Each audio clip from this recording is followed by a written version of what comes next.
Hi, I'm Ellie. Welcome to the Daily Brew, the podcast for the Stanford Daily. Today, we're starting a brand new series called Lines of Love. Similar to the Modern Love essay column from the New York Times, we're asking for all your stories about love at Stanford, whether that's self-love, friendships, romantic relationships, or anything else. Tell us about your freshman dorm community, the pets you miss back home, or even the chocolate chip cookie at Arriaga late night that you can't stop yourself from going back to every night. Whatever love means to you, we want to hear it.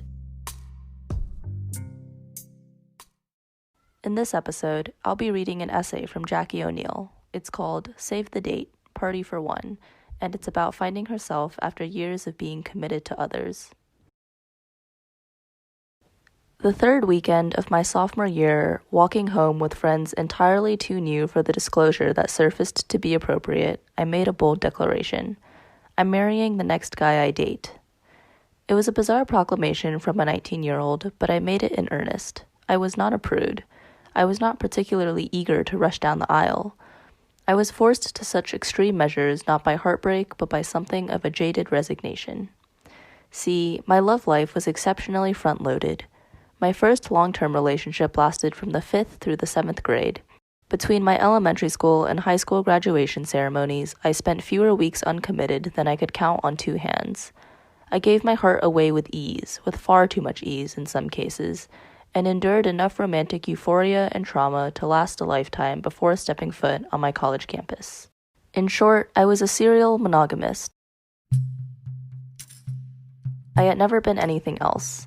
I never planned to be anything else. As a result, after my first real college hookup during my freshman fall quarter, I instinctually began phase 1 of the long game. You can imagine my surprise upon learning that the object of my affections had moved on before I even got a chance to pick up the cardigan I had intentionally forgotten in his room. In preparation for phase 1, step 1, initiate contact without appearing to initiate contact. Lesson learned. Monogamy is slow, and college romance is lightning fast. Still reeling just a bit, I did what any respectable college student newly single for the first substantial period since the 4th grade would do. I joined Tinder. I thought I could be flexible, that I could adapt to the dating game despite my utter lack of experience in casual flings. It was a rocky start. My first match took the wholly non-existent opportunity only 5 messages into our conversation to inform me that, unlike a Tide Pod, he would not give me cancer when he, quote, busted in my mouth. You can rest easy tonight knowing that chivalry is alive and well. Disgusted but not deterred, I began the painstaking process of right-swiping, exchanging pleasantries, and trudging through small talk about any commonalities my matches and I could find in our 100-character biographies. I chronicled my romantic misadventures in a series of full disclosure posts on my private Instagram, unceremoniously labeling each boy with a number in order of appearance. I chased boy number 1 home on my bike, but my $99 Walmart wheels couldn't catch him, so he never noticed me. Boy number 2 asked me out through Twitter. What's the least awkward way to tell him that I'm vegan and can't eat In-N-Out? Oh God, totally ghosted boy number 3, then saw him across the room at K-Sig, hid in the bathroom until I was sure he was gone. Next time boy number 4 makes me call my own Uber home from his dorm in the middle of the night, I'm going to Venmo request him for half the fare. I think boy number 5 might be gay.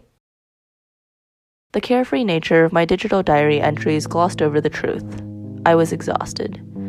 College is hard enough without juggling multiple near-identical get-to-know-you conversations or keeping track of whom you're meeting when. The third time I mused, "You're from Chicago, right?"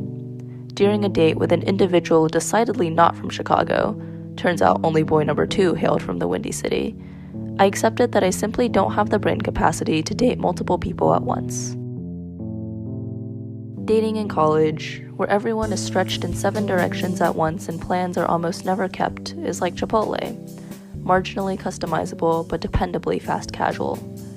If you lack the desire or ability to keep up with a rotating cast of simultaneous romantic interests, just in case one miraculously sticks, you're inevitably left in the dust. My friends found casual dating exhilarating. I found it exceptionally boring. Before college, I spent years offering up my whole self to others, usually finding myself burned badly in the end, but never learning my lesson. I knew neither how to be alone nor how to break off small pieces of myself and distribute them evenly among 5 suitors at once. So my late-night, boxed wine-fueled vow to date for marriage was not a matronly gripe so much as a mere acceptance of the fact that I am not cut out for the college dating scene. It said, I am done playing the fast game. At 3 in the morning on a Saturday, I would rather be at home alone than in the back seat of an Uber of shame.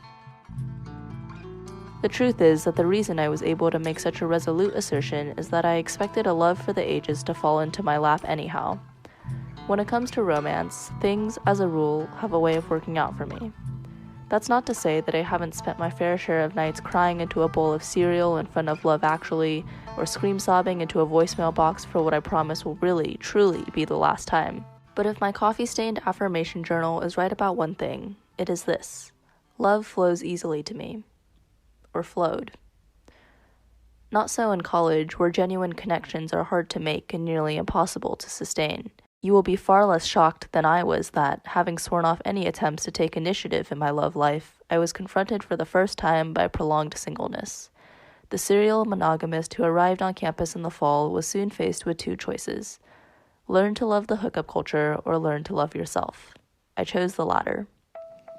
After years of identifying as one half of a whole, my name inevitably preceding or trailing an ampersand, I wasn't sure who I would be when untethered. As it turns out, I am a person who absolutely loves being alone. With a schedule newly devoid of date nights, anniversary outings, and other romance-mandated events, I shudder even now to think of all the time I spent trying to stay awake at former significant others' sporting events. I fell into a routine. No longer kept awake late into the night by repetitive text conversations and hushed phone calls, I now wake up long before the sun, relieved to spend several hours with myself. At the gym, then at breakfast, headphones in for the duration of both. The college experience is, at its core, an exercise in hyperconnectivity. In this context, taking a moment to sit with myself is not a burden of singleness, but a sacred ritual. My time being my own has its hygienic benefits too. I used to take maximum efficiency showers, giving my hair no time to absorb the hastily applied shampoo before giving it a cursory rinse-off, twisting it into a towel and retrieving my phone from its shaky perch on the towel rack. God forbid I miss a text and stunt the conversation. During heated arguments or other relationship-critical conversations, I routinely snapped a waterproof case onto my phone and propped it next to the soap bar, leaving half a leg unshaven any time the screen lit up. Now I shower with only my trusty plastic toiletry caddy in the stall, turning the heat all the way up and focusing on the sensation of water meet skin. It is my environmental conscience, not the fear of a boy who dislikes being kept waiting, that eventually drives me into the frigid air beyond the curtain. Some developments were more painful than others. Delighted by my newfound freedom to wear heels, previous boyfriends had been displeased that my extra height made my 5'8" self taller than them. I nursed several black and blue toes and horrifyingly blistered heels after nights on the row. By and large, though, making decisions after consulting only my own desires has been immensely gratifying, exhilarating, impulsive, profound. At first, I worried that being alone meant that I was doomed to chronic loneliness. I thought I would miss doing life with someone. It didn't take long for me to realize that I spent years missing out on myself. The people I love make my life infinitely better, but they are not my life. Being on my own means being responsible for my own happiness, and I choose every day to love wholeheartedly the life I have created for myself. Bruised toes and hot water burns change nothing about that. So, despite my bold commitment to making sure the next one was the one, I haven't found a husband. But I did meet a passionate, enduring love of a different breed. My mom tells me that college is where I'll meet my bridesmaids, not my groom. Maybe so. What's certain is that now, finally, I know the bride. That was Jackie O'Neill's essay, Save the Date, Party for One. Next, we'll talk to Jackie about how she feels looking back on her essay from a year ago and what's changed since then.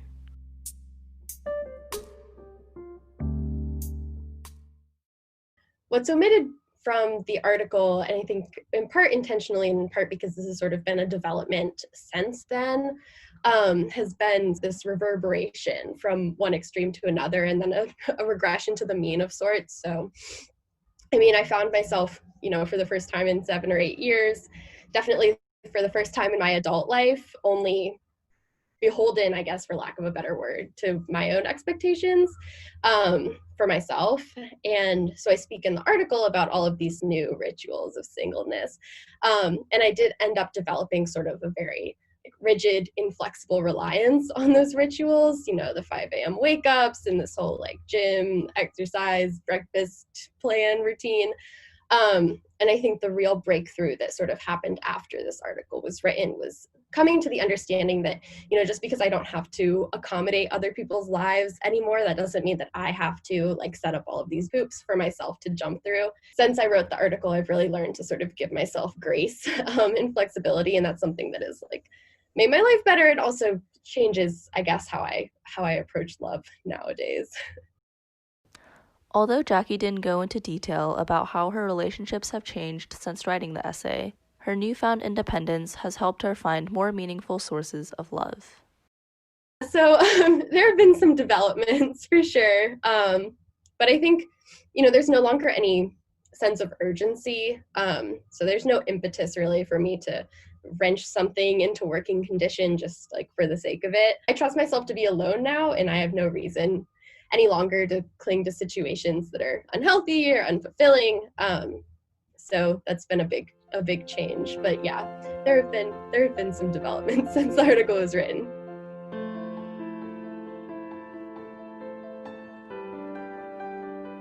Lines of Love is produced by the Stanford Daily. This episode was produced, edited, and narrated by me, Ellie Wong. If you'd like to submit a story, please use the link in the description box below or go to tinyurl.com/linesoflove.